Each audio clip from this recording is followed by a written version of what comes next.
Bedtime stories for adults. Welcome to Scary Stories. I'll be your guest host for this episode, as construction is too loud at the home of your regular host to even read from our growing backlog of stories. While my friends and I here are going to be doing these overnight bedtime story specials to help you get to sleep at night, at least until there's enough quiet for your normal host to get back to reading all the stories again.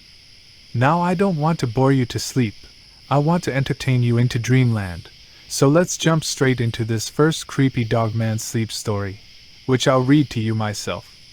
It's called The Dogman Was an Enigma. It was a typical Saturday evening and I was sitting on my porch, enjoying a cold beer and watching the sun set. That's when I saw him again, the Dogman. He walked down the street and made his way to my backyard, where I had a stray cat that liked to sleep on the roof of my garage. I had seen the Dogman twice before, but he never seemed to notice me. He was tall and muscular, with a snout like a dog and fur covering his body. But what struck me the most was his gentle demeanor. He walked up to the cat, who didn't seem to mind his presence, and patted her gently on the head. I watched in amazement as the Dogman sat down next to the cat and started to scratch behind her ears. I couldn't help but wonder who this creature was and where he came from. The Dogman was an enigma. His fur was a mix of sandy brown and gray, with a few patches of darker fur on his back. His eyes were a striking copper color, and they seemed to reflect the light like a cat's eyes. As he stroked the stray cat's fur, his hand almost seemed too big, too rough, for such a small creature. But he was gentle, patient, and seemed to genuinely care for the cat. It was a sight I had never seen before and couldn't help but envy their bond. The cat, on the other hand, was black with green eyes that always sparkled in the moonlight. She was small, agile, with a short tail that twitched every time she enjoyed the Dogman's attention.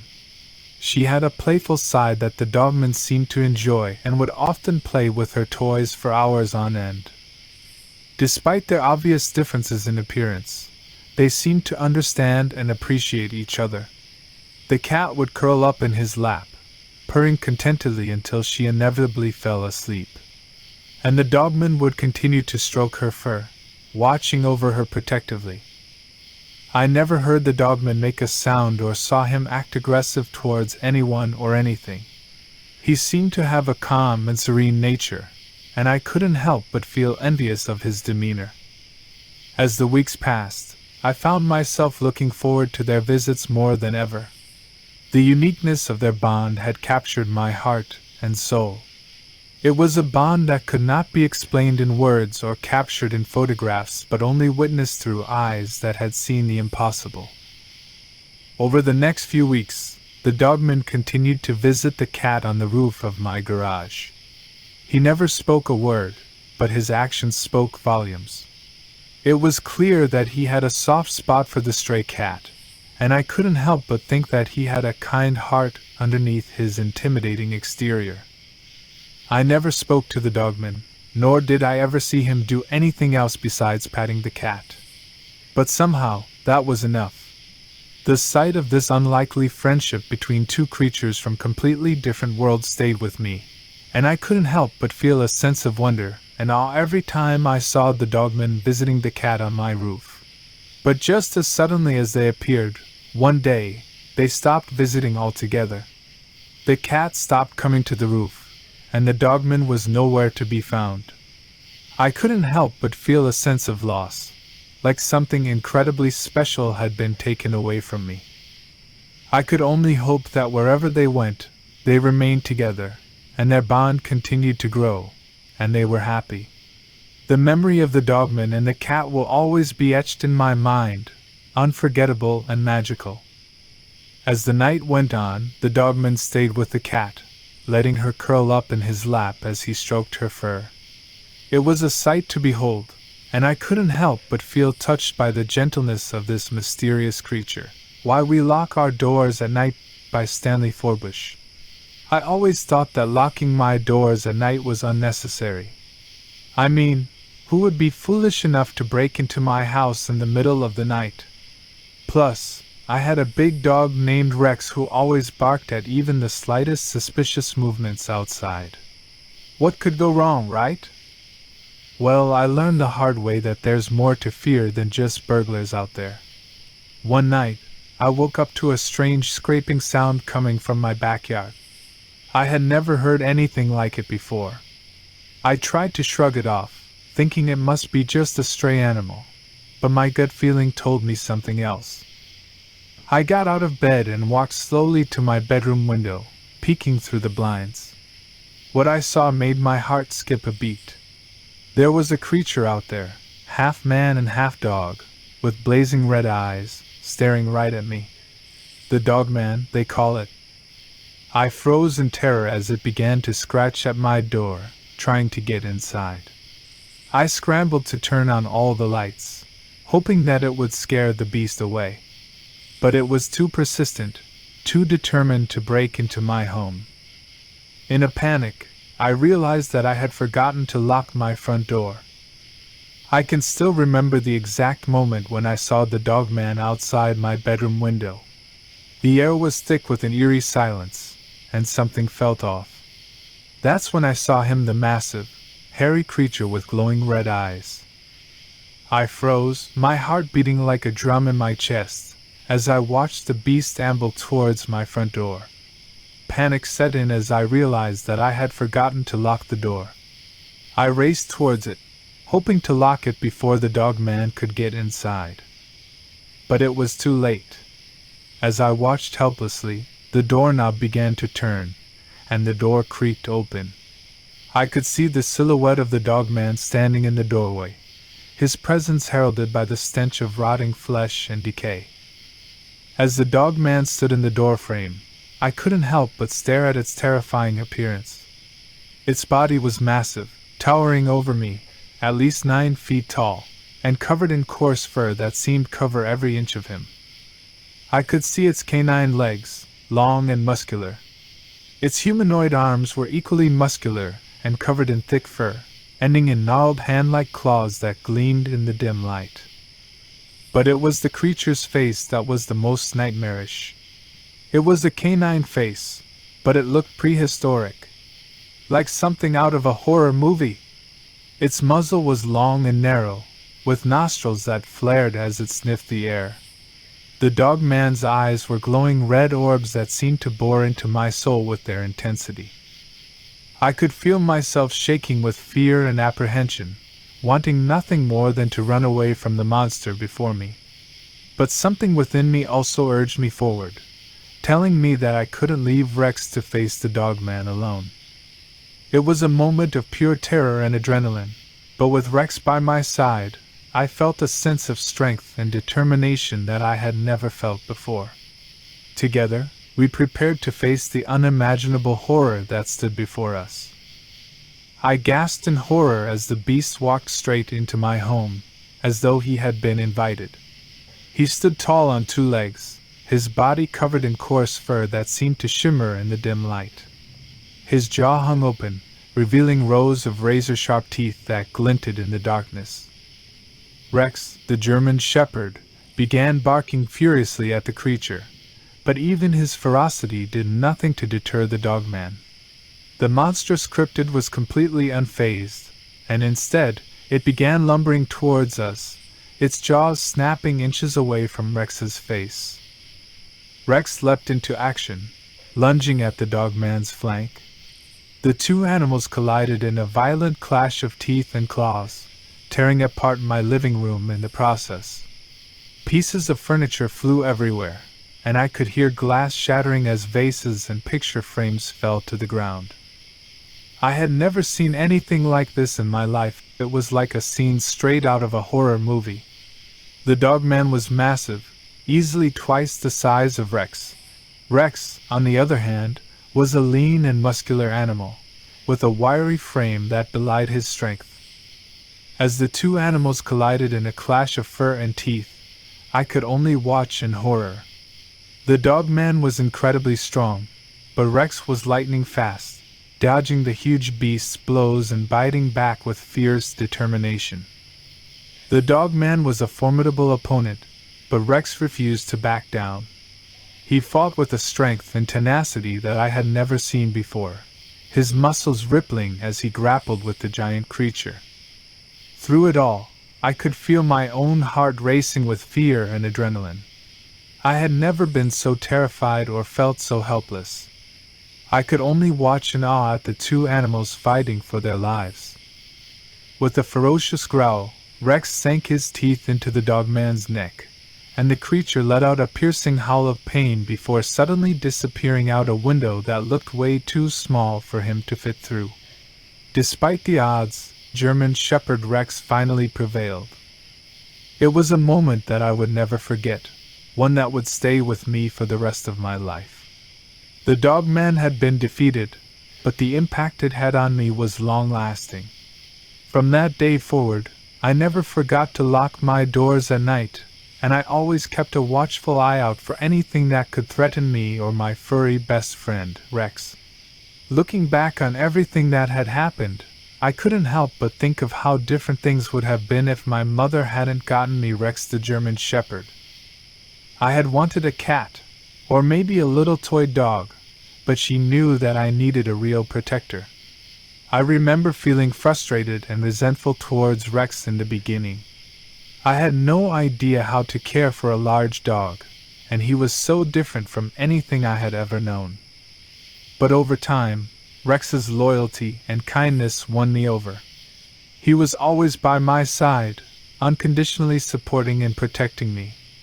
He never cared about my flaws or weaknesses, and instead always saw the best in me. In a world full of uncertainty and hazards like the Dogman, Rex was one thing I could always depend on. He was my best friend, and I couldn't imagine my life without him. Thinking of all the good times we had together, I reached over and scratched his ears, feeling the rough texture of his fur beneath my fingers. He looked up at me with his big brown eyes, and I knew he would always be there for me, no matter what. Sometimes fate doesn't give us what we think we want, but rather what we need. In my case, my mother was wise enough to see that I needed Rex, and I was lucky enough to have him by my side all these years. I smiled, feeling the warmth of his fur and the love in my heart, knowing that there was no better friend to have than a loyal dog like Rex. The Dogman won't stop tapping on my window. Dear Scary Stories NYC. It was the summer of 1995, and I was just a teenager, living in a small town in the Midwest. That's when I first saw the Dogman. At first, I didn't believe in anything supernatural or paranormal, but what I experienced was something that changed my perceptions, and it started with a tapping sound on my window. Every night at around 3 a.m., I would hear this persistent tapping on the glass pane next to my bed. It resembled a dog's claw tapping with precision, consciously. At first, I thought it was just a tree branch tapping against the glass, but as the sound went on, I began to slowly wake up and remember that there was no tree near that window. The tapping started to work on my nerves, causing insomnia and a stress condition. I began to have a nervous tic on days when I was overtired. I couldn't sleep well at night, even on nights when the tapping wasn't happening, and my grades in school began to suffer. People around me started to gossip, saying I was crazy or was on drugs, and my parents began to worry. One night, I woke up to the tapping, and instead of dismissing it, I decided to confront whatever was on the other side of that window. I remember opening the curtains and seeing an enormous shadow that stretched beyond the length of my window. It had bright yellow eyes that seemed to glow in the dark as if they were lit up by electricity. It was hard to make out the details of its face, but from what I could see of the outline and silhouette, I was staring into the night at a horrific combination of a man and a dog. I froze out of fear, not knowing what to do next. Part of me wanted to scream, but the rest of me was too scared to make a sound. My parents would punish me if they found out about this, so I knew I needed to keep them from finding out. Somehow they would say I brought shame on the family, just because that was the thing they always said whenever anything happened. When someone got elected president that they didn't like, that was my fault. Things would be so much better if I had never been born. That was the thing I heard most in my childhood, and I knew it would get worse if they found out that I had attracted this werewolf, or Dogman, to our home. I was afraid of the creature, sure, but I was even more afraid of how this might be used to make my life even harder to live by my parents. I remember feeling like I was drowning, except I was drowning in fear, not water. I slid down the wall and crouched in the corner of my room, hoping that whatever was outside my window didn't see me, and that my parents wouldn't hear that I had brought the shame of this monster down upon us all.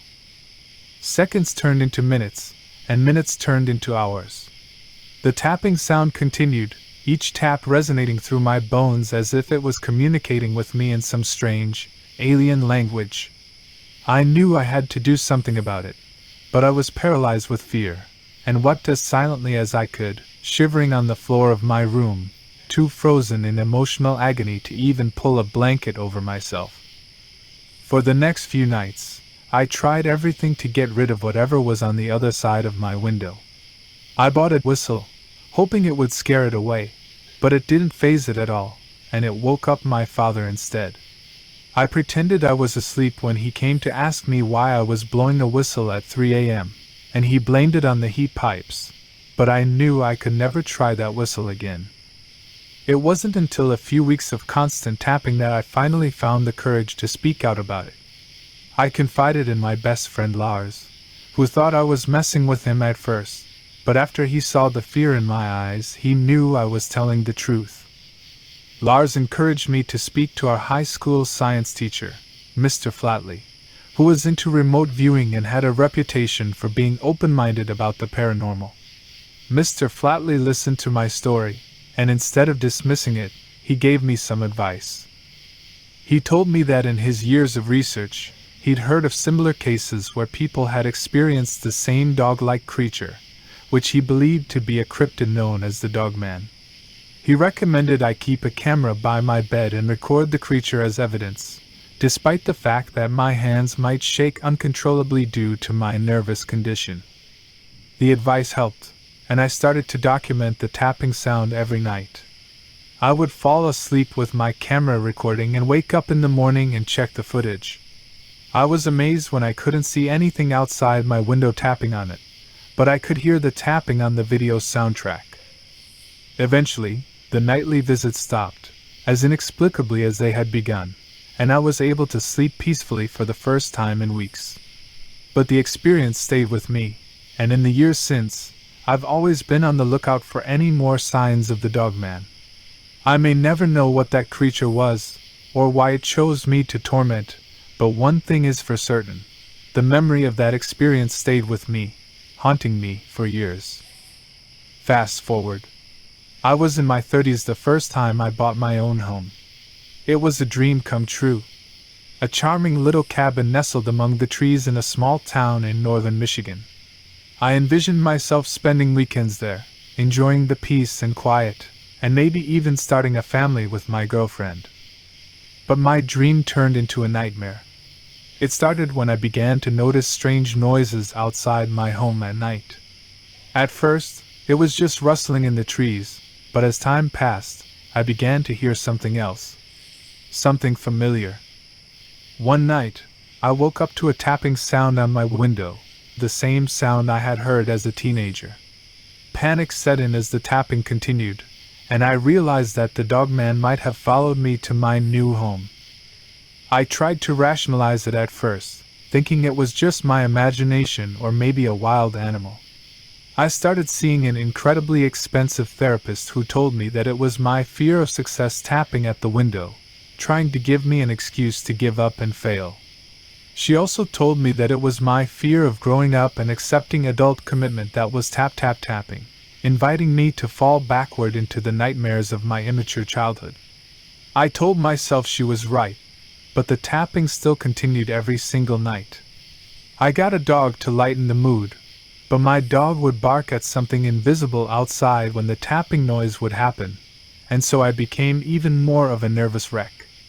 It was clear that something really was out there, watching me. It could see me, but I couldn't see it. I knew what it was anyway, though. It was the Dogman. The situation with the Dogman slowly began to unravel my life. My girlfriend refused to come to the cabin, citing concerns about her safety. My social life dwindled as I was too afraid to leave the safety of my home after dark. I began to suffer from insomnia once more, and I realized that I was facing the same nightmare I had gone through as a teenager, but this time as an adult. I didn't know what to do. There was no one I could talk to about what was happening, and I felt like I was slowly losing my mind. The beast would appear outside my windows even during daylight hours, peeking out from behind a tree or the neighbor's house, and hiding again once it knew I had seen him. I tried to catch the Dogman on camera, but every time I set up my camera, the beast would disappear. I felt trapped in my own home, unable to escape the constant tapping and the sense of impending danger.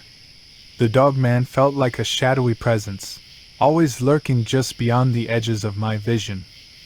Eventually, I made the difficult decision to sell the house and get an apartment in the city, far away from Dogman territory.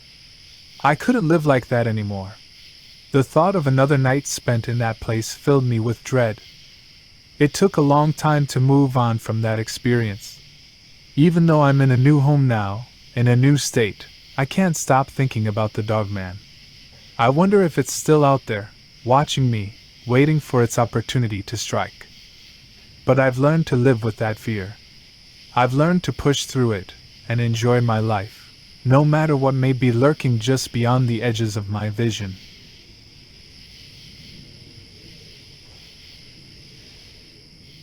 The Decade Dogman. Dear Scary Stories NYC. Once every 10 years, without fail, I am visited by an upright walking, silent dogman. This strange creature brings nothing but bad luck with it, and I have had my fair share of misfortune because of it. A cousin of mine insists that my great-grandfather had the same curse, but I don't know how to check that out, and that doesn't provide me with a cause or reason or origin of the curse either. All I can say is, if I never have any children, maybe the curse will end with me. The first time I encountered the Dogman was when I was only 10 years old. It happened several times during the morning of my 10th birthday. I saw it out of the window when I got up, then I saw it out back later. I saw it looking at me from a hiding spot here or there, but when I would point it out to anyone else, the creature would hide so that I was the only one ever noticing him. He had brown fur that looked almost orange in the daylight, but almost black at night somehow. He looked like a living dog, but sometimes he could move like a human being. Or almost like a furry, really. The difference is that furries can't drop to all fours and chase you around the way a dog can. That didn't happen to me for another decade. What happened to me when I was 10 was that the Dogman paid a visit to my little birthday party. There was one kid there that I did not like, and who did not like me. Both mothers were insisting that he be there, and that he give me a present. When his present ended up torn apart, I assumed he had done it, while he insisted that I had done it to make him look bad. The kid and I got into a screaming match, but then I saw that Dogman, hiding in the bushes, watching silently, and I knew who had torn up the present. It was the bad luck Dogman. After that birthday visit, nothing I did was correct, and whatever I said was misconstrued.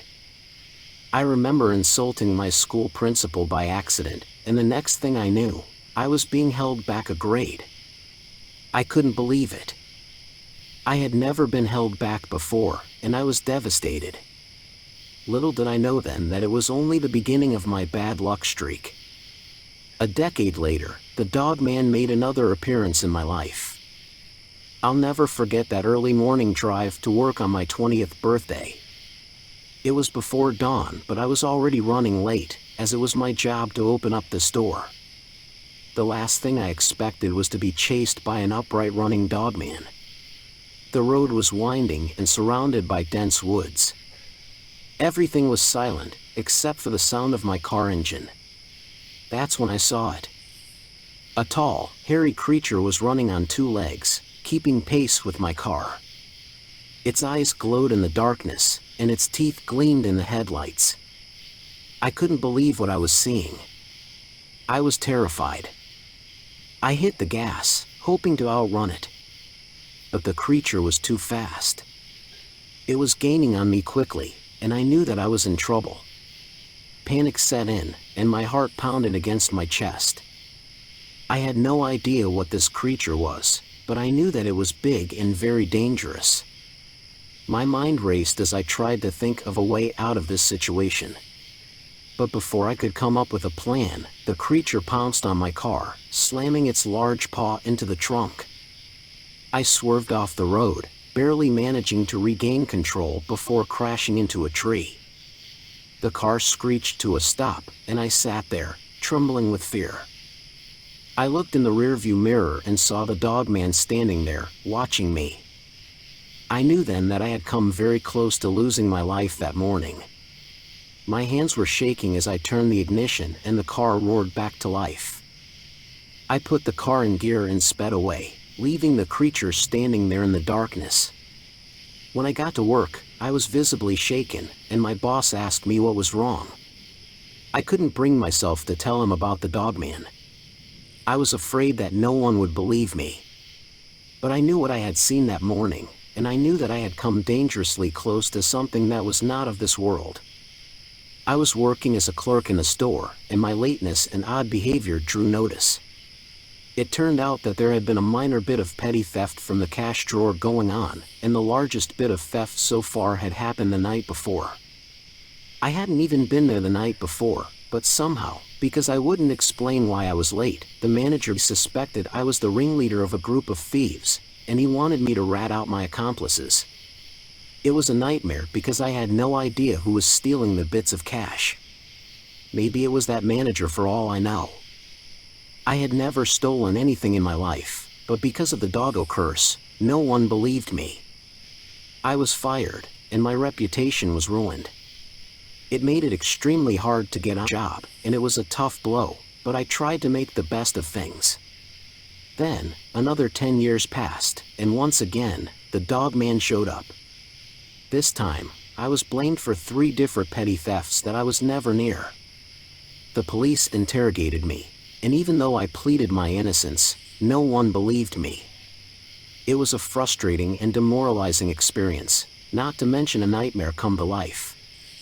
I was sitting in a cold, bare room, surrounded by detectives asking me questions about a series of robberies in the area. I had been taken in for questioning as a suspect, and I was desperately trying to plead my innocence. But the detectives were relentless.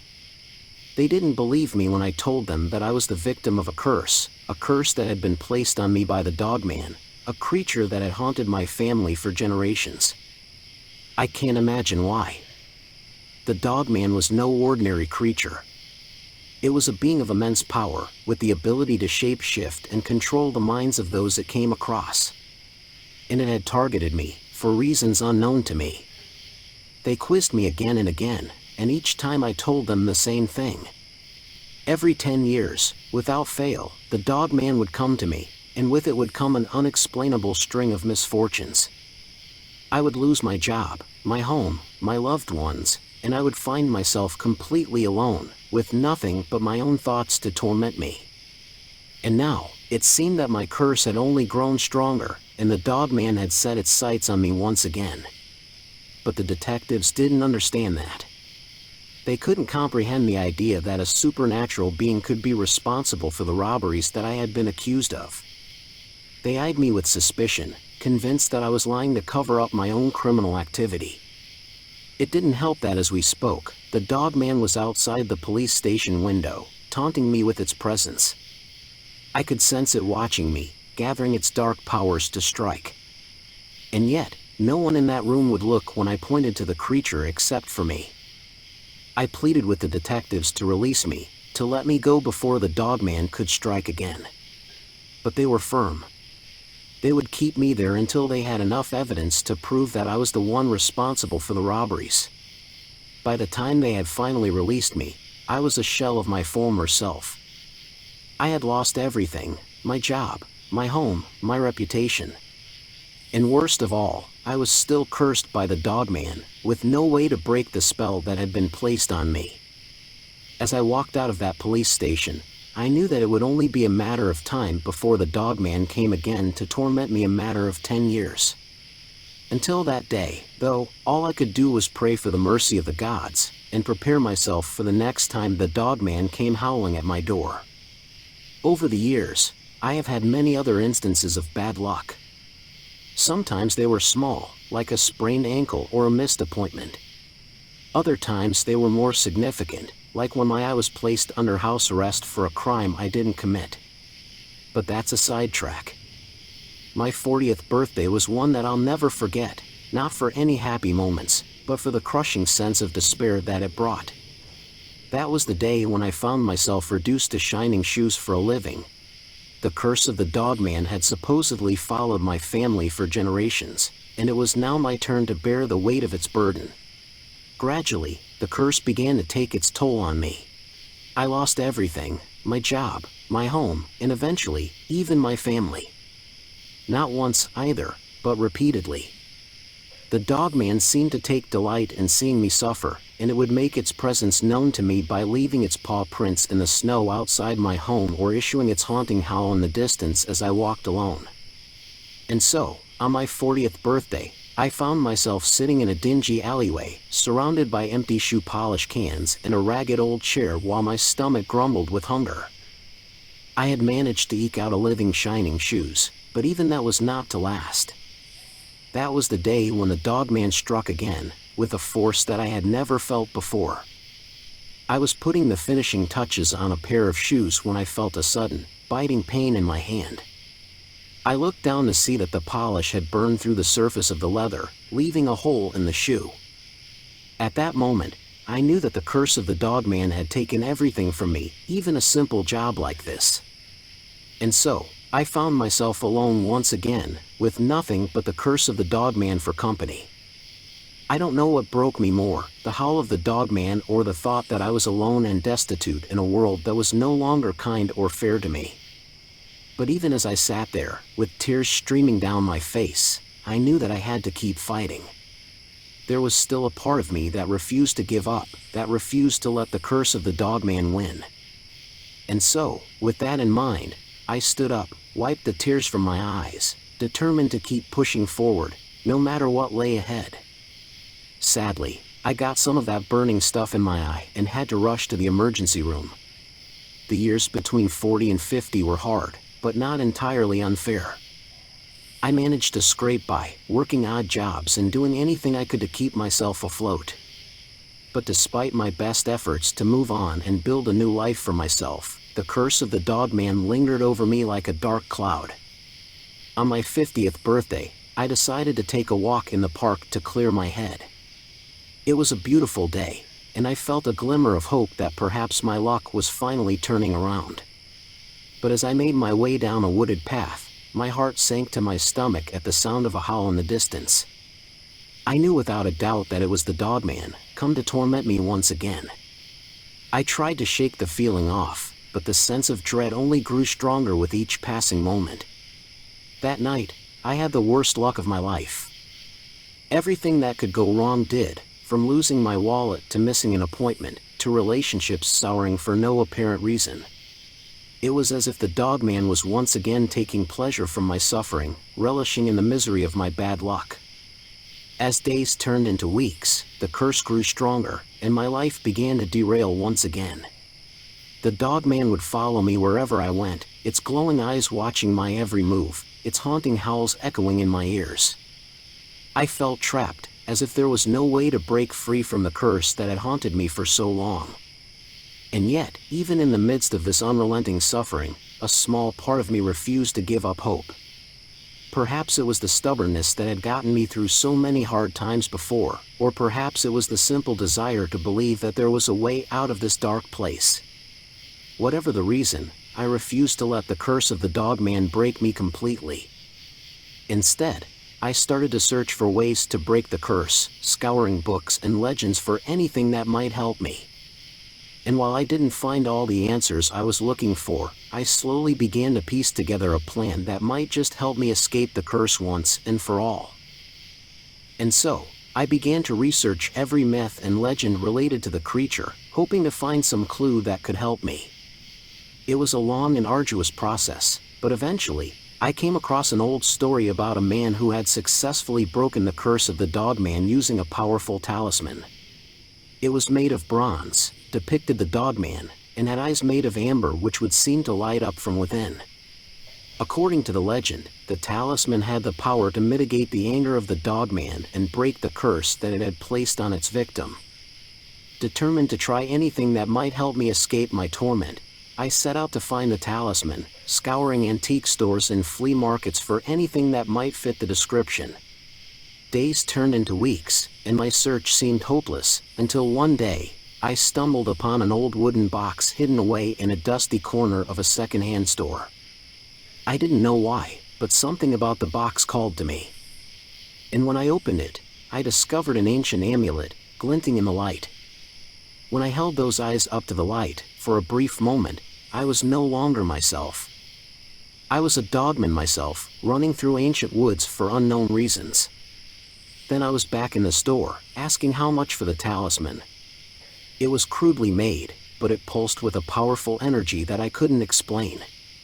It needed to be with me, it had been waiting for me.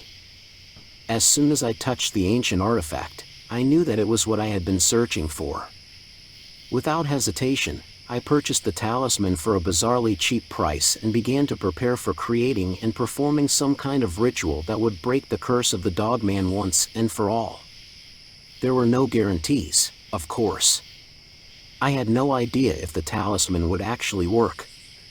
Just because it looked like the one described in legend didn't mean the legend was true. I knew that if the talisman failed, the consequences could be dire. But I was willing to take the risk, since I clearly had nothing more to lose.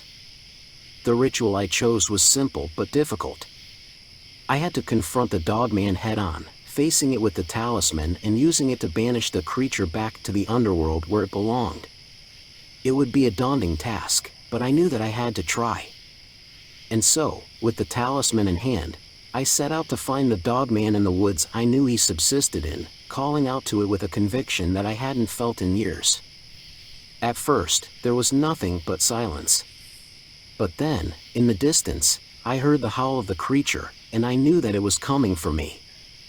I stood my ground, clutching the talisman tightly as the creature emerged from the shadows, its eyes glowing with a malevolent light. For a moment, I thought that I would freeze, paralyzed by fear.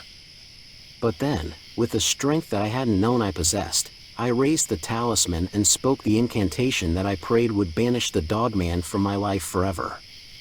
There was a blinding flash of light and a deafening roar, and then, just like that, the Dogman was gone. I hadn't expected that, it seemed too easy.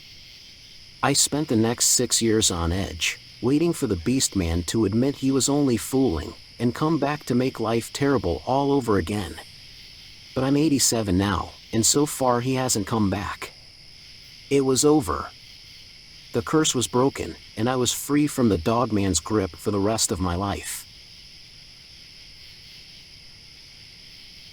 As an urban explorer, I have traversed through numerous abandoned buildings and tunnels in search of the unknown. So when I heard about the tunnel system that was carved out of basements of torn-down houses in Stopel Park No. 2 in Detroit, I knew I had to check it out. I made my way through the decaying city, stumbled upon a seemingly unnoticed entrance to the tunnels. As I descended below, I immediately knew I stumbled upon something truly unusual. The tunnels were narrow and dark, and what little light seeped through the cracks in the walls was quickly absorbed by the dank air. The scent of mold and dampness filled my nostrils as I explored further. After a few minutes of walking through the maze-like tunnels, I heard a noise coming from ahead of me. It sounded like growling, but not of any animal I recognized. My heart racing, I ventured further, cautiously. It wasn't long before I stumbled upon the source of the sound, a pack of upright dogmen, standing at least 7 feet tall, with fur covering their body and razor-sharp claws. They were examining something on the ground, paying me no attention. I quickly realized that these creatures weren't just your typical urban legend, but something very real and very dangerous. I knew I needed to make my escape before they noticed me. As I turned to run back towards the entrance, I took a quick look at the creature closest to me. Its fur was a dark gray-black color, and it had yellow glowing eyes that pierced through the darkness. Its teeth were sharp and protruding, giving it the appearance of a vicious predator. I could see that the other dogmen had similar features, but their fur and eye color varied slightly. I fled the tunnels as fast as I could, my heart racing with fear and adrenaline. I had discovered something extraordinary, yet terrifying. This pack of creatures had adapted to life in the darkness beneath the city, perfecting their ability to see in complete blackness. I may have escaped with my life, but the memory of the dogmen remains with me. The tunnels and caverns beneath Detroit are full of secrets, waiting to be uncovered and explored, but I know now to tread carefully, for danger may lurk around any corner. The deformed underground dogmen that have made the abandoned basements of Detroit their home may seem like creatures straight out of a horror movie, but their appearance and behavior are different from the fictional glowing-eyed monsters in the film Chud from the 1980s. Unlike the Chuds, the underground dogmen in Detroit do not have glowing eyes. Instead, their eyes have adapted to the darkness, allowing them to see in complete blackness. Their fur is unkempt and patchy, with an almost sickly appearance. The dogmen's limbs are thin and elongated, giving them a spider-like appearance. Their jaws are powerful, filled with sharp and jagged teeth that have been honed by years of surviving off of scraps of garbage and discarded food. While the Chuds in the movie were portrayed as mindless killers who preyed on unsuspecting victims, the underground dogmen in Detroit have adapted to their environment, scavenging for scraps of food and avoiding contact with humans at all costs. Furthermore, while the Chuds were shown as being almost supernatural in their abilities, with the ability to move quickly and seemingly without effort, the underground dogmen in Detroit are slower, almost sluggish in their movements, indicating their adaptation to a sedentary lifestyle. Overall, the underground dogmen in Detroit and the Chuds from the movie may share some similarities in their underground habitat, but they differ in their physical appearance, behavior, and overall abilities. I had always been adventurous, and that's what I told myself as I walked through Stopel Park No. 2 in Detroit at a late hour. The park had always intrigued me, primarily because of the darkness of the environment, something not quite what was offered in other parks. I had been walking for almost an hour now and was heading back home when I heard a loud noise in the distance that sounded like a sudden car backfiring. I didn't think much of it, instead amusing myself with the darkness that somehow frightened me. Suddenly, from the corner of my eye, I saw something move. It was unlike anything I had seen before. It was a hunched figure, with sickly patches of fur and oddly long limbs. I knew I had heard stories about the creature living underground, but none of them had ever seen. Before I could react, the creature noticed me and started running towards me, almost uncontrollably. I could not believe what I was seeing, and within seconds, it crashed into me, sending me flying into the ground. I lay still for a few seconds, not daring to move, and expecting to be falling prey to the creature. But, to my surprise, what I saw was a strange affection in the creature's eyes. It was almost as if it was sorry for what it did, and something in me suddenly clicked. I realized that the creature wasn't here to harm me, but that it just happened to be in this place, same as I was. As I got up, I looked at that jacked-up creature and saw that it was hungry, and its presence in the park hinted towards a lack of food source. You don't exactly see deer running through that part of town any more than you see humans. I made a sudden radical decision on the spot. I took out one of the energy bars I was carrying on me and handed it towards the creature. It didn't take long for it to start eating, and in the process, the creature's trust in me grew. I spent almost an hour comforting the creature and petting it, and as it felt more and more at ease around me, I felt a newfound sense of purpose. This creature may have been seen a nasty-looking, freaked-out monster stranger to me earlier, but by then, it was a friend. An unlikely one, maybe, but a friend nonetheless. As I walked away from the park that night, I knew my life had changed. I had the strangest night of my life, and it was all thanks to a car backfiring. Well, I thought at first that was the end of that story, but it turned out to only be the beginning. I never planned on training the sickly underground dogmen living under the abandoned part of town. In fact, it all started with a simple act of kindness. I decided to go back to the abandoned cellars. I should probably explain them more clearly. You see, this used to be a neighborhood filled with nice suburban homes and families.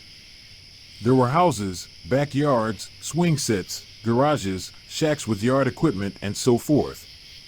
It was a nice neighborhood lived in mostly by a group of people originating from one area and who operated most of the stores in Detroit. Then, over a shockingly short period of years, the entire neighborhood moved away when crime grew out of control. Rather than have rows and rows of unsellable, unrentable empty eyesores creating dangerous situations that might get the city sued, the city bulldozed houses for blocks and blocks and blocks and called them parks. Politicians have their own way of thinking, you know what I mean? Anyway, in places, they left the basements as they were, even though the house upstairs is knocked down. In those spots, the dogmen have tunneled from one basement to another, and a vast cavern system has been created over time for them to subsist inside of. That's where I was. One night, while walking through those abandoned basements of Detroit, I stumbled upon more of those pathetic underground dogmen, and realizing their condition, I decided to feed them with scraps of food from my bag. At first, they were hesitant and wary of me, but as I continued the kind gesture, they began to trust me. It was then that I got an idea. What if I could train these creatures to work together and take on evil in the abandoned part of town? It was a crazy idea, but the more I thought about it, the more it made sense. I started off by training them a few basic commands, and to my surprise, they picked them up relatively easily. I taught them to work as a team, to stay together and to watch each other's backs. And sure enough, they started working as a pack, hunting for food and protecting each other. But then something unexpected happened. They started stealing from criminals, rich criminals. And then they were giving the loot to the poor people in the area. It started small, but then it turned into a full-fledged operation. I honestly had no idea how they were doing it, but they were always bringing back loot to their den. It was like they had a super dogman task force thing going on. But were they superheroes? Or were they supervillains? But mostly, I was astounded at the positive potential of this. It was like I had created something out of nothing. Like I had created hope for the hopeless. My mission was taking shape, but it certainly wasn't without its risks. As the dogmen continued to steal and feed the poor, I think the criminals left around there began to take notice. It became harder to steal from the rich, and the dogmen had to adapt to the new challenges. But, the thing is, my dogmen were more than prepared for the fight. They moved like a team, taking out the guards, and sneaking in and out without getting caught. And then, something miraculous happened. The people in the area, once afraid of these creatures, began to see them in a new light. They began to appreciate the risk these animalistic creatures were taking to help them, and soon they started to feed and care for them. As I stand here today, watching the dogmen work together as a united force, I feel proud of what I had achieved. The sickly creatures that were once shunned had turned into superheroes, bringing a glimmer of hope to a forgotten part of town. And that's what this is all about. The power to create good out of nothingness. Dogman versus the homeless. I used to be homeless in Michigan. It wasn't a glamorous life, but it suited me just fine. I had a few buddies and we would pool our resources and set up camp in the woods just outside Grand Rapids. We'd build makeshift shelters out of garbage bags and tarps, scavenge for food, and pass the time drinking cheap liquor. It wasn't the life I had envisioned for myself, but it was the hand I had been dealt, and the life carried a strange nobility with it. People would hand you money just because you stood there, as though you were a holy man or as though you were a stripper, one or the other. It was a way to be infamous without having to rob a bank or hurt anybody but myself, and I guess I sort of enjoyed the life, believe it or not. At least, that was the case until the night I first encountered the Dogman. I remember it clearly. It was a cold, dark night in early November. We had just settled in for the evening, huddled around a makeshift fire pit not far from the train tracks, when we heard a sound in the distance. It was a low growl, but it sounded more like an animal than a person. We all froze, waiting for the sound to come closer, and then suddenly it was upon us. The Dogman burst through the trees, a massive, lumbering figure with fur as black as coal. It towered over us, a snarling, vicious beast that seemed to be sizing us up. We were all terrified, but none of us were prepared for what happened next. The Dogman charged towards our camp, tearing through our flimsy shelters as if they were made of tissue paper. I'll never forget the chaos of that night. Shouts, cries, and whimpers echoed through the woods as we scrambled for safety. The Dogman rampaged through our camp, destroying everything in its path. Granted, we were lucky enough to escape with our lives, but we lost everything: our shelters, our meager supplies. Even our last bottle of liquor got smashed up by that rampaging beast man. And as we trudged away from that makeshift campsite, shivering in the cold, I couldn't help but wonder what had triggered the Dogman's sudden outburst. It wasn't until later that I learned that we weren't the only ones to have fallen victim to the Dogman's violent tendencies. Over the next few months, I heard reports of similar attacks from other homeless people in the area. The Dogman would break into their camps in the dead of night, stealing their food, rummaging through their supplies, and, on occasion, even attacking them physically. It was a terrifying reality for those of us who were already vulnerable and living on the fringes of society. We had no protection against this mysterious, malevolent force that seemed to be targeting us specifically. Rumors and theories ran wild among our community. Some said that the Dogman was a creature from another dimension come to prey on the most vulnerable members of society. Others suggested that it was a supernatural force, a harbinger of doom that had been unleashed by some kind of dark magic. But to me and the others who had come face to face with the beast, there was no doubt the Dogman was real and it was dangerous. For the next few weeks, we kept a low profile, never staying in one place for too long, always looking over our shoulders for any sign of the Dogman's imminent return. It was a brutal way to live, but we had no other options. And then, one day, everything changed. I was out scavenging for food when I stumbled upon something that stopped me in my tracks. A small wooden carving of a Dogman crudely carved out of a piece of driftwood. I don't know who or what created it, but it looked to me to be very, very old. It was the first time I had seen something, anything, that so closely resembled the creature that had been terrorizing our group. It stirred something within me and made the mystery seem so much deeper than before. And so began my obsession with the Dogman. Over the next few weeks, I threw myself into research using a library in town as my main base of operations, but sometimes taking the bus to the larger one in the next town over. I wanted to learn everything that was known about the Dogman, its origin, its motivations, and its weaknesses if it had any. Slowly, very slowly, my Dogman obsession began to pay off. I learned that the Dogman was a creature of legend, a cryptid that had been sighted all over the world for centuries. It was said to be a massive, bipedal canid with red eyes, a long snout, and an insatiable appetite for violence.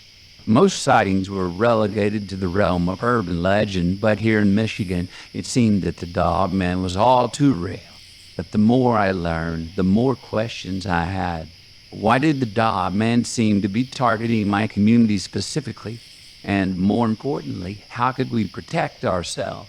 It was then that I met a man who would change everything, a former Army Ranger who had spent years studying the science of hunting and tracking. He recognized my desperation and took me under his wing, teaching me everything he knew about the art of combat and survival. For weeks we went to work, setting up traps, sharpening our knives, and practicing our aim. We were preparing for the inevitable return of the Dogman. And then, one night, it happened. The Dogman attacked our camp, just as it had before. But this time, we were ready. We sprang into action, using all the skills that we had learned to take down the creature that had once been our greatest enemy. The Dogman easily disarmed us and beat us with our own weapons, making us look foolish in the process. He threw me over a branch and spanked me with my own rifle. I couldn't sit down for 3 days after that. He somehow twisted that Army Ranger's head between 2 branches, and it was strangling him. I had to chop one of those branches down to free him as the Dogman watched us, panting with a big old dog grin on his evil monster face. We were a joke then. There was only one solution. I went and got jobs so that I didn't have to live by the railroad tracks and get my butt spanked by that big old dog any longer. First, I go to job working on cars as a grease monkey because they didn't care how dirty I was. Turns out people will pay decent money to fix their cars, so I was able to get myself into a boarding house and then later an apartment. I ain't never seen any Dogmen or other kinds of cryptid monsters ever again since then, I'm happy to say.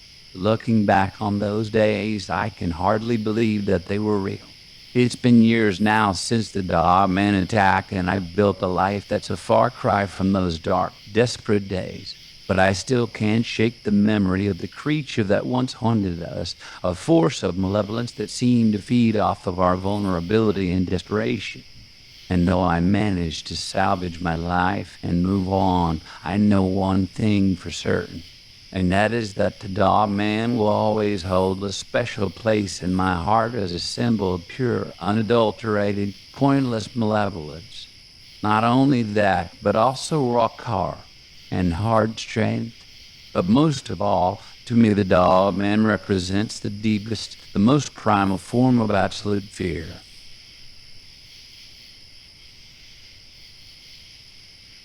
The origin story of the Dogman and the sleep story. Once upon a time, in a dense and ancient forest, there lived a creature unlike any seen before. A gentle and lovable canine stood tall and dignified, with fur as thick as a wolf's and eyes as bright as the moon. He was a cryptid known as a Dogman, a mystical being said to roam the earth for centuries, often feared but rarely seen. The Dogman was known to only a lucky few who caught a glimpse of him during the night, when he roamed the forest and played with the wildlife. For years he roamed the land, untamed by humans, free to explore his world and live life to its fullest. He was a creature of the wilderness, living in perfect harmony with nature. But even the most free-spirited Dogman needs rest from time to time, and these moments of peacefulness and tranquility led to the creation of a sleep story that would leave listeners entranced night after night. It all began one night when the Dogman was seen resting on a soft bed of moss under tall green trees. He had walked miles that day, with nothing but the sounds of the forest to comfort him. He leaned his head against a trunk, closed his eyes, and the most peaceful snores drifted out of his furry chest. It was during this quiet moment that a wise old owl flew down from a tree and whispered to the Dogman, "I have a story to tell you, a story that will soothe and calm you, and lead you into a deep, relaxing slumber." The Dogman opened his eyes and listened as the owl began to weave a calming story with its soothing voice. The story took him through the forest and its magical creatures, telling him a bedtime tale that would keep him safe and warm throughout the night.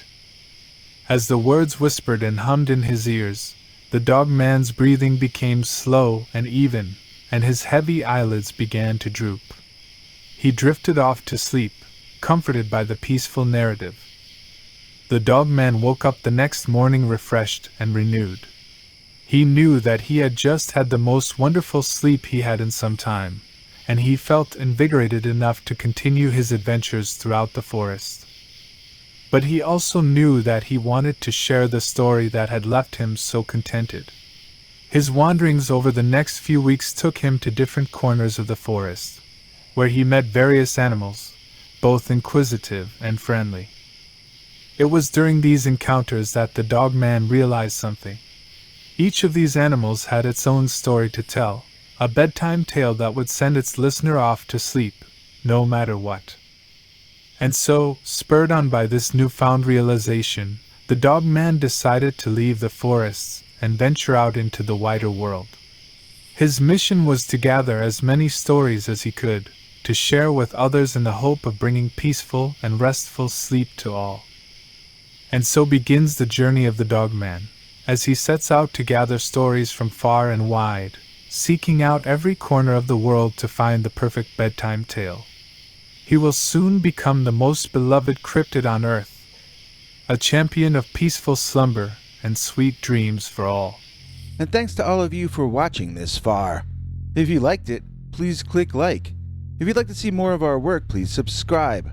And also click that bell icon if you'd like to be notified when we put out a new episode. To become an executive producer, you can donate to us through the thanks button under each of our videos or through our paypal.me/PeterBernard209 page. To receive cool perks like secret uncensored Dogman episodes far too wild to ever run on this channel, you can become a YouTube channel member by clicking the join button, or join our PayPal subscribers club at peterbernard.com. Joining either at the $3 a month level or above gets you access to our over 25 hours of secret uncensored Dogman stories available nowhere else. Do you have a scary story about Dogman or some other kind of high strangeness that happened to you? Let us know by emailing us at scarystoriesnyc@gmail.com or by leaving us a voicemail message at 804-LA-SCARY. You may need to call back on that one. It cuts off after, I think, 3 minutes. And if you don't want to do any of that stuff, thank you for simply watching to the end. Good night, and have a scary tomorrow.